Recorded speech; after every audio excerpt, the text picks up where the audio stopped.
Hey everybody, Weston here with the Hidden Gibbon, back with another daily deck tech video, and I have been really enjoying the Fallout series that's been going on for Season 2. I'm not going to give any spoilers for it, and we just got ourselves a new Fallout Secret Lair, and so the first deck that I'm going to bring from the Fallout Secret Lair is actually one of my favorite commanders, but I wanted to do a more budget build, so this one's coming in at 190.82, so pretty affordable. You're going to see a lot of cards from its original pre-con, but also some other cards that I added in. There's a couple cards that are a little bit more expensive because, you know, I wanted to have a little bit of power in there in addition to it being budget. Just because something is budget doesn't mean you can't have it win. So without further ado, let's get into the Wise Mothman. And you know what we're going to do here? We're going to switch to this beautiful new printing right there. I picked myself up a non-foil of the Secret Lair for the Wise Mothman. I cannot express to you how much I love this card. I love this deck. And fun fact for you, I am a big like fun cryptid nerd. I know that cryptids aren't real. It's just fun, like pieces of American lore and like folklore and things like that. And the Mothman is pretty interesting. I've actually driven through Point Pleasant, West Virginia on my way to North Carolina when I worked in politics. But enough of that. Let's get straight into it. We have ourselves the Wise Mothman.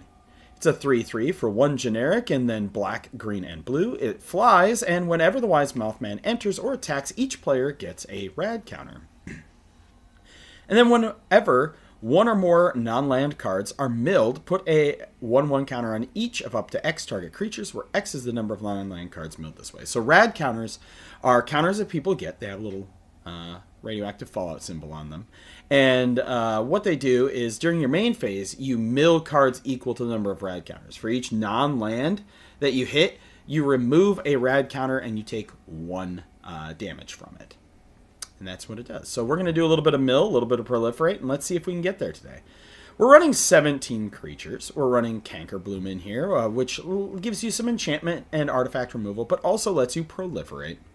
It's a pretty good little staple that we see in a lot of Commander decks. We have Corpsejack Menace, an absolute classic in Commander, which says if 1 or more 1/1 counters would be put on a creature you control, put twice that many counters on it instead. We have Dreamtide Whale from Modern Horizons 3, which is, you know, vanishing 2, and whenever a player casts their second spell each turn, you proliferate, which means you can keep the whale around unless your opponents want to just, you know, not play spells.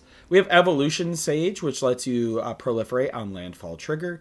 Flux Channeler, which lets you proliferate whenever you cast a non-creature spell. We have Glowing One, which is Death Touch. It's a 2/2 for 3, and whenever it deals combat damage to a player, they get 4 rad counters. And then whenever a player mills a non-land card, you gain a life. We got the old Infesting Rad Roach. Everybody knows what a Rad Roach is. It's like the basic rats of the Fallout universe. You always fight some Rad Roaches right off the start. And so Infesting Rad Roach is flying, it can't block, and whenever it deals combat damage to a player, they get that many rad counters. And whenever an opponent mills a non-land card, if Infesting Rad Roach is in your graveyard, you can bring it back to your hand, so he comes back. He's a lovely little insect mutant. We have Kami of the Whispered Hopes, which is if 1 or more 1/1 counters would be put on a permanent you control. That many plus 1 1/1 counters are put on that permanent instead. And then you add X mana of any one color where X is Kami's power. We have Marcus Mutant Mare. He's a super mutant. He has Vigilance, Trample, and whenever a creature you control deals combat damage to a player, draw a card. If that creature has a +1/+1 counter on it, if it doesn't, put a 1/1 counter on it. See, pretty simple. We got Mirelurk Queen. She is a vigilance creature with when she enters the battlefield, target player gets 2 rad counters. And whenever 1 or more non-land cards are milled, draw a card, then put a 1/1 counter on her. This ability triggers only once each turn. So big sad that they put that restriction on there. We are running Muldrotha the Gravetide in this deck, primarily because rad counters are going to mill some of your own stuff too, so you want to be able to cast it. We have Screeching Scorch Beast, which is a flying menace, and whenever it attacks, each player gets 2 rad counters. And whenever 1 or more non-land cards are milled, you get to create that many 2/2 black zombie creature tokens. That's pretty good.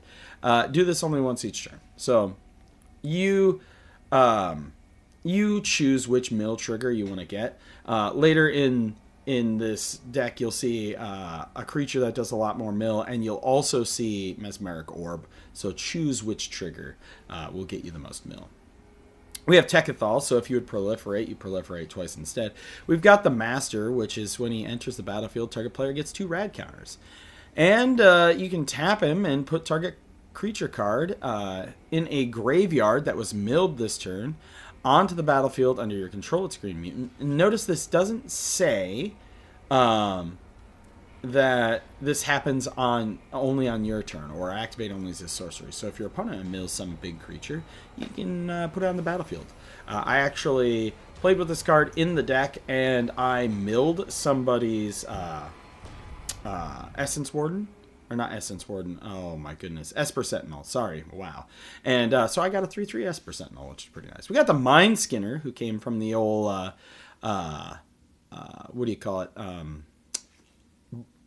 Duskmourn set. He can't be blocked, and if a source you control would deal damage to an opponent, prevent that damage, and each opponent mills that many cards. This is actually really, really fun in how it interacts with rad counters, because rad counters deal damage, I believe. Let me double check. Let's go down to the tokens down here. Tokens. Oh, they lose 1 life. Never mind. Dang. Almost cool. We have Thrumming Bird, which is whenever this creature deals combat damage to a player, you proliferate. And Vexing Radgull, which is when it deals combat damage to a player. That player gets 2 rad counters if they don't have any rad counters, otherwise proliferate. We have our sorceries. A lot of these, we're going to have some ramp in here, but most of this is going to be mill and proliferate effects. So Contentious Plane draws a card and proliferates. Cultivate is ramp. Drown in Ichor is removal and proliferates. Farseek is ramp. Kodama's Reach is ramp. Rampant Growth is ramp. We do have Fractured Sanity, which is each opponent mills 14 cards. And if you cycle it, each opponent mills 4. Glimpse the Unthinkable. I absolutely love this card. Target player puts the top 10 cards of his or her library into his or her graveyard. If you really want to, you can put a nice Ocarina Scepter in this deck and put this on a stick. We have Nuclear Fallout, which is a card. I love this card so much. Each creature gets twice -X/-X until end of turn. Each player gets X rad counters. Rise of the Dark Realms, put all creature cards from all graveyards onto the battlefield under your control. We have Singularity Rupture from Edge of Eternities. Destroy all creatures, then any number of target players, each mill half their library rounded down. We have Tasha's Hideous Laughter. Each opponent exiles cards from the top of their library until that player exiles a card. And yes, I know this one isn't mill, so it doesn't trigger your Mothman. But if you're on a kind of mill people out plan, this does help get rid of quite a few cards from their library as well. Mill is incredibly weak when it comes to survivability. People hate getting milled. So Tasha's Hideous Laughter, anything that helps you just get rid of the cards is good. Tesseract's Gambit, draw, proliferate. Thirsting Roots, you can ramp or you can proliferate. Traumatize, ramp to your hand, then proliferate. Or proliferate. Traumatize, target player mills half their library rounded up. Unnatural Restoration, return a permanent card from your graveyard to your hand, and then proliferate. And then Vat Emergence is put a creature card from a graveyard onto the battlefield under your control, and then proliferate. Instance, we're running Arachnogenesis, Spider Fog, if you will. We do have Assassin's Trophy for removal. We have Beast Within for removal, Go for the Throat, Murder. We have Vats in there. We have Drown in the Lock, which is you can counter a spell with mana value less than or equal to the number of cards in its controller's graveyard, or you can destroy a creature with mana value less than or equal to the number of cards in its controller's graveyard. And if you're, if you are milling people out, you're going to be fine. We have Negate, which is, counter a non-creature spell. We have Radstorm, which is just proliferate with storm. So somebody's doing a whole bunch of dumb stuff on their turn. Proliferate their rad counters to infinity and beyond. Artifacts. We are running Contagion Clasp. When it comes in, you put a -1/-1 counter on something, and then you can tap it to proliferate. Contagion Engine puts a -1/-1 counter on each creature target player controls, and then you can pay for tap it to proliferate twice. We are running some Mana Rocks in the form of Dimir Signet, Talisman of Dominance, Talisman of Curiosity, Talisman of Resilience, Soul Ring, and Simic Signet. Also, we are running the Water Crystal, so blue spells cost less. And if an opponent would mill one or more cards, they mill that many cards plus 4 instead.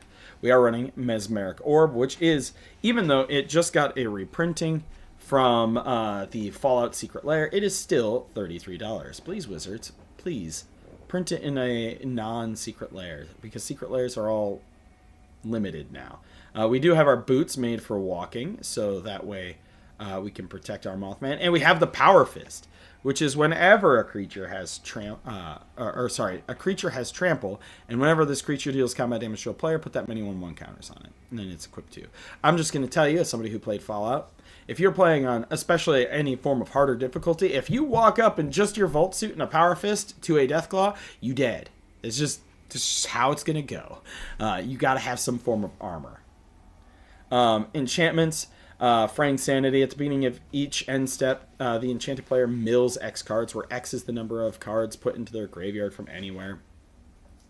Inexorable Tide. Whenever you cast a spell, proliferate. Struggle for Project Purity. You can choose Brotherhood. At the beginning of your upkeep, each opponent draws a card. You draw a card for each person who does that. And Enclave, which is whenever a player attacks you with one or more creatures, that player gets twice that many rad counters.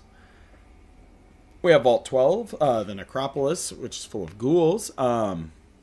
We have each player gets 3 rad counters. Create X/2/2 black zombie mutant creature tokens, where X is the total number of rad counters among players.